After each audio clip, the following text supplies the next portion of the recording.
Ser Podcast. Las 8 de Hoy por Hoy en Ser Podcast. Hola, muy buenos días. El acuerdo entre el PSOE y Junts para la investidura de Pedro Sánchez se resiste. Desde Bruselas, que es donde se está negociando, nadie emite ninguna señal, más allá de que están con los últimos retoques de la ley de amnistía, pero deben ser retoques importantes. Si ya estamos a martes y no hay ni noticia del acuerdo, ni noticia de cómo va a quedar esta ley de amnistía. Y ante este vacío, se activa la maquinaria de la derecha y de la ultraderecha en contra de un texto del que no conocemos ni una letra. La ultraderecha en la calle, Vox alentando a la gente para que se manifieste frente a las sedes del PSOE, como anoche en la calle Ferraz, con Santiago Abascal ejerciendo de instigador jefe y señalando a todos aquellos que participen o participarán de alguna manera en el acuerdo. En la calle y en sus redes sociales, cruzando algunas líneas rojas que solo desembocan en más ira, más odio y más enfrentamiento. Se olvida Vox de sus responsabilidades institucionales, que las tiene, del papel que tiene que representar como tercera fuerza más votada en este país, y se convierte en un alborotador callejero con consecuencias difíciles de prever. Es muy peligroso lo que está haciendo la ultraderecha.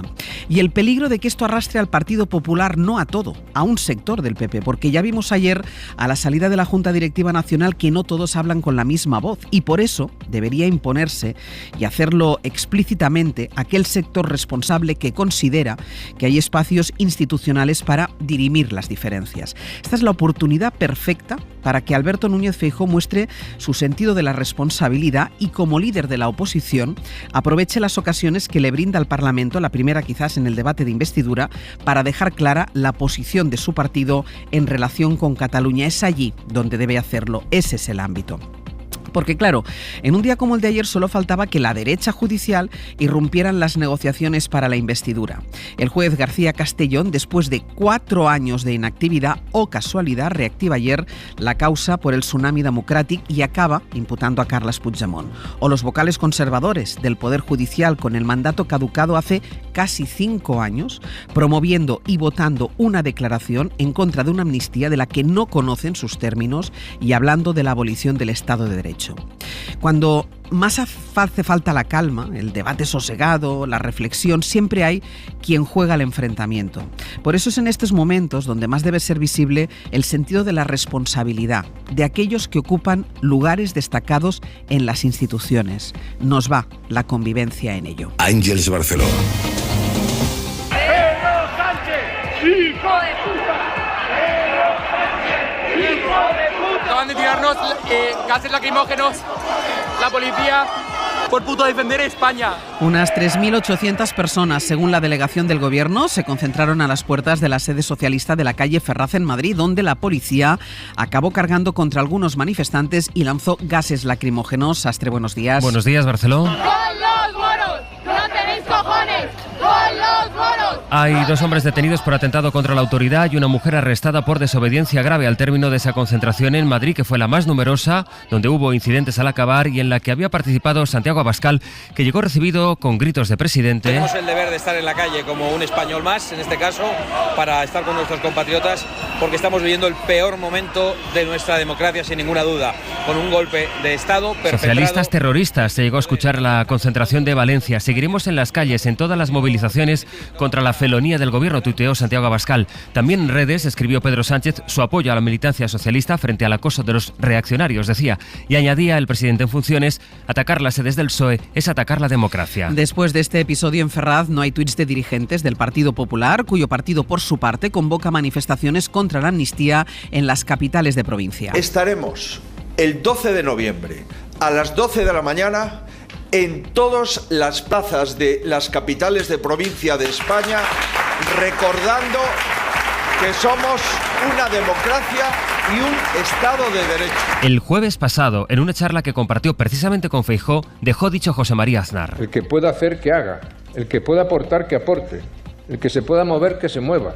Pero se puede hacer muchas cosas menos una: inhibirse. El que pueda hacer, que haga. Eso mientras los vocales propuestos por el PP sacaron anoche adelante la declaración de un Consejo General del Poder Judicial con el mandato caducado y que hablan de esa abolición del Estado de Derecho. Aunque lo más relevante del ámbito judicial estaba en el auto del juez de la Audiencia Nacional, Manuel García Castellón, en el auto y en sus tiempos. Miguel Ángel Campos, buenos días. Buenos días, Ángeles. Campos, empecemos por lo que investiga García Castellón, que dirige la investigación de Tsunami Democratic contra Puigdemont, Marta Rovira y otros dirigentes por un supuesto delito de terrorismo. La Fiscalía va a recurrir.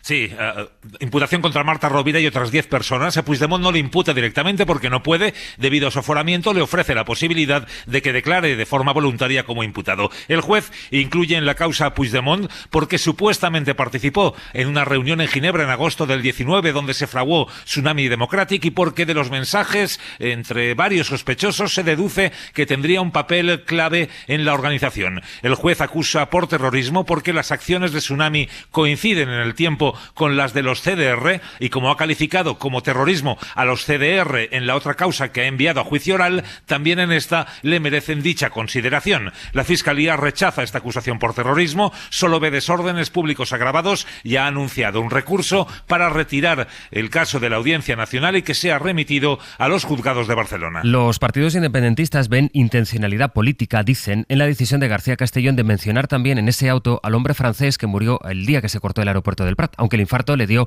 antes de llegar a una terminal distinta, por cierto, de donde se produjeron las protestas. El caso es que Esquerra dice que si se entiende que esa muerte la provocó Tsunami y son culpables, Puigdemont y Rovira quedarían fuera de la amnistía porque no afecta esa amnistía a los delitos de terrorismo con sangre. Puigdemont ha hablado de un golpe de Estado permanente. Y hay otra clave, el momento, porque un juez como García Castellón, que viene de pronunciarse en público contra la amnistía... Estos señores han dicho que en cuanto puedan van a volver a repetirlo, por lo tanto, ¿será esta la primera amnistía de muchas otras después? Porque este juez Campos irrumpe con este auto precisamente ahora. Curiosa coincidencia. Esta causa llevaba 4 años bajo secreto. Justamente ahora, el jueves pasado, el juez recibe el documento final de la Guardia Civil sobre la causa y ayer, sin esperar Ángels al informe que había solicitado la Fiscalía, el juez emite este auto en el que califica los hechos como terrorismo. Lo ampliamos en el Abierto, Campos. Hasta luego. Hasta ahora. El caso es que con toda la presión judicial, con la presión que siente en las calles y hasta con la oposición de los obispos, como el de Orihuela, por ejemplo, Munilla. La amnistía es perdonar el pecado, y entonces el pecado no se puede perdonar. Se puede perdonar al pecador, pero al pecado no. La amnistía es como decir que no existió el mal, que no existió la corrupción. Pues no es verdad. Obispos que se fueron pronunciando justo el día en que el Papa estaba recibiendo una audiencia a Pere Aragonés. Hemos hablado de la necesidad del diálogo y la negociación. Pues con todo esto de fondo, sigue sin estar cerrada la negociación entre el PSOE y Junts. Y si pasa más tiempo, se va a complicar el plan del PSOE para que la investidura fuera esta misma semana, que era lo que quería. Así que nos vamos a Bruselas. Xavi Abelló, buen día. Hola, buen día, Ángels. Xavi, a esta hora, ¿qué se sabe?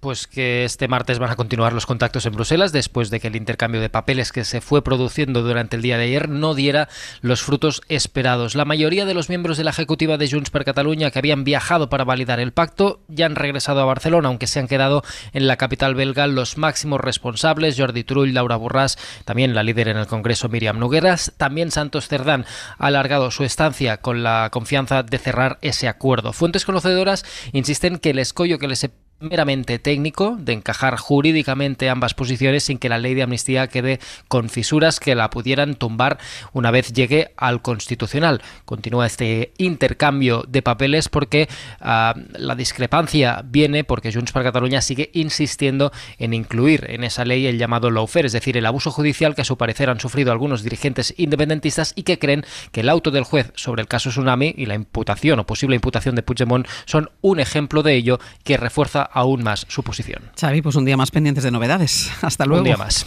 Gracias. Hay 2 elementos más. Uno es la advertencia del PNV. Creo que no solamente es la resolución de las conversaciones entre el Partido Socialista Obrero Español y Junts lo que queda pendiente.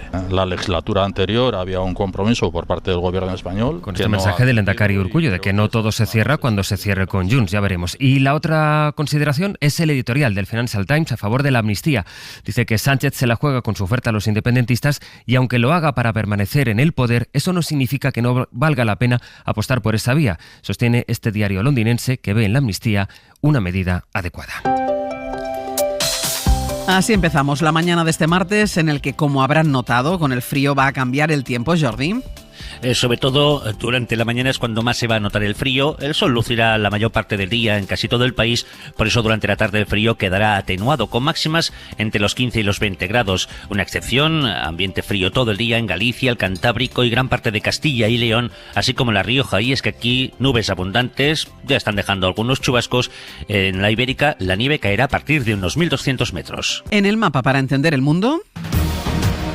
Las cifras que han dado las autoridades sanitarias de Gaza, controladas por Hamás, que afirman que son ya más de 10.000 los muertos provocados por los ataques de Israel en este mes. Ha sido una noche de más bombardeos sobre la ciudad de Gaza, especialmente se concentran allí y en cuyo cerco, el de la capital, avanzan sobre el terreno las tropas israelíes, aunque no ofrecen ninguna imagen, tampoco dejan acceder a periodistas. Hoy, en fin, se cumple un mes de los atentados de Hamás, que mataron a más de 1.400 personas y en los que secuestraron a 242 rehenes. Ha sido muy relevante la entrevista que ha concedido esta noche Netanyahu a la cadena de televisión estadounidense ABC, porque el primer ministro de Israel dice que será Israel quien se encargue indefinidamente de la seguridad de Gaza e incluso de gobernarla. Descarta un alto el fuego, aunque se abra a pausas técnicas. Mario Yun. Netanyahu ha asegurado esta noche que controlará Gaza. When we don't have that security responsibility, what we have is the eruption of Hamas terror. Cuando no tenemos el control de la seguridad, domina el terror de Hamas. Además, sobre un posible alto el fuego, ha asegurado que no lo habrá hasta que Hamas no libere a los rehenes y ha añadido que lo único que funciona contra los terroristas es la presión militar. En el plano humanitario, no se fía de la cifra de muertos de las autoridades palestinas.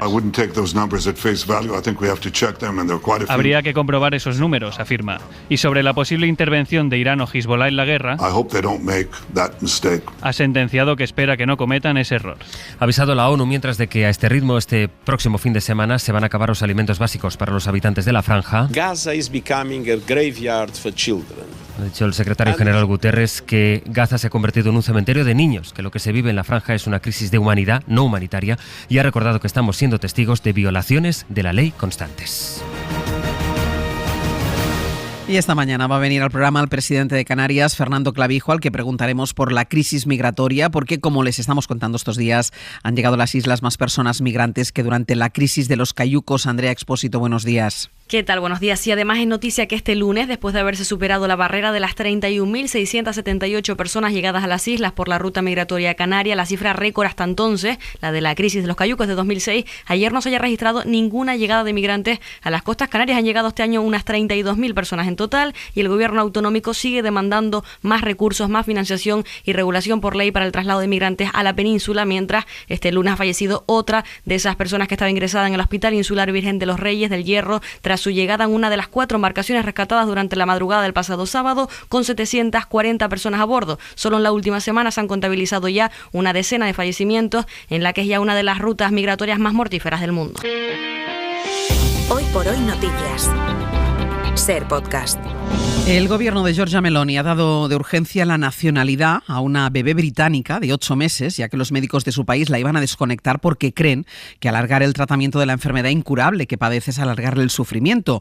Como la justicia del Reino Unido avala esa decisión, Roma le da la nacionalidad para que la niña pueda ser tratada en un hospital que administra el Vaticano. Bayo. Sí, el Bambino Gesù de Roma, donde se espera que sea trasladada próximamente la pequeña Indy Gregory para someterse a un tratamiento que sus doctores en Nottingham, en el Reino Unido, no creen que vaya a mejorar su estado de salud. De hecho, la semana pasada, el Tribunal Superior de Londres falló a favor de desconectar a la bebé de la máquina que la mantiene con vida, una decisión que debía haberse cumplido ayer a las 3 de la tarde y ante la que se produjo una decisión in extremis del gobierno italiano, la de darle la nacionalidad para que sea tratada en esa clínica romana. So it was kind of like a miracle. El padre de la pequeña, Dean Gregory, describe la oferta italiana de tratar a su hija como una especie de milagro. El gobierno de Giorgia Meloni, el mismo que le cierra la puerta a los inmigrantes rescatados en el Mediterráneo, se la abre a esta bebé que sufre una patología mitocondrial que muchos doctores consideran incurable, pero que en Roma esperan que pueda funcionar el tratamiento al que será sometida. En Alemania ha despertado una ola de protestas los planes de una localidad del este del país para quitarle el nombre de Ana Frank a una guardería. El municipio asegura que este cambio pertenece a una serie de reformas que planean en el municipio que no tiene que ver con el conflicto de Israel. El presidente del comité de Auschwitz ha enviado una carta abierta a la ciudad, sin embargo, advirtiéndoles de que una decisión así, en un momento como este, solo puede, dicen, causar temor respecto a la cultura del recuerdo. Y de nuevo en España, lo que empezó como un grupo de WhatsApp de padres en Cataluña ha acabado como un movimiento que engloba a miles de familias que reclaman una legislación que limite el acceso de los adolescentes a los teléfonos móviles antes de los 16 años. Adela Molina. Los promotores de este movimiento Adolescencia Libre de Móviles quieren concienciar sobre los riesgos de los smartphones a edades tempranas. Si no dejamos que los niños consuman alcohol o consuman tabaco, ¿por qué permitimos que tengan un smartphone? Puede llegar a ser algo muy adictivo. Y acabar con la presión social que lleva a muchas familias a comprar un teléfono a sus hijos para que puedan relacionarse. Que al final tu hijo no sea el único rarito que no tiene teléfono móvil, sino que vea que hay otros, por decirlo de una manera, raritos que tampoco no tienen teléfono móvil. Xavi Puig, un padre de Poblenou, un barrio de Barcelona, es uno de sus impulsores. Reconoce que están impresionados por el éxito de una iniciativa que ya suma grupos de padres y madres por toda Cataluña y que empieza a tener consultas sobre cómo crearlos en Navarra, Madrid, Segovia. Es algo que mucha gente lo pensaba en silencio. No quiero dar un teléfono móvil a mi hijo, ¿no? Pero claro, me veo presionado a dárselo, ¿no? La intención de estos padres es promover medidas para limitar los móviles en las escuelas y en el ocio de los adolescentes y a medio plazo impulsar una iniciativa legislativa popular para que el Congreso impida que los menores de 16 años puedan tener un smartphone. Y un hospital de Lausanne, en Suiza, ha logrado que un hombre al que hace 25 años diagnosticaron con Parkinson haya podido volver a caminar. Nieves Goicoechea. La neuroprótesis instalada en este enfermo de Parkinson está compuesta por electrodos que se colocan encima de la médula espinal y se conectan a otro neuroestimulador instalado bajo la piel del abdomen. Todo este mecanismo se activa a través de un mando a distancia. Los neurocientíficos del Hospital Universitario de Lausana, en Suiza, llevan trabajando desde hace años en estos mecanismos, pero aplicados a pacientes parapléjicos. Tras varios meses de rehabilitación, el paciente Marc Gauthier recibió la neuroprótesis y ahora puede caminar 6 kilómetros sin ayuda y sin dolores. El equipo médico quiere que este tratamiento esté disponible para cualquier enfermo de Parkinson. De hecho, van a crear un algoritmo basado en inteligencia artificial que permita adaptar esta estimulación a cada enfermo sobre la marcha. Y en 10 minutos el abierto. Con Gonzalo Velasco, Elisa de la Nuez y José Miguel Contreras. Para no perderte ningún episodio, síguenos en la aplicación o la web de la SER, Podium Podcast o tu plataforma de audio favorita.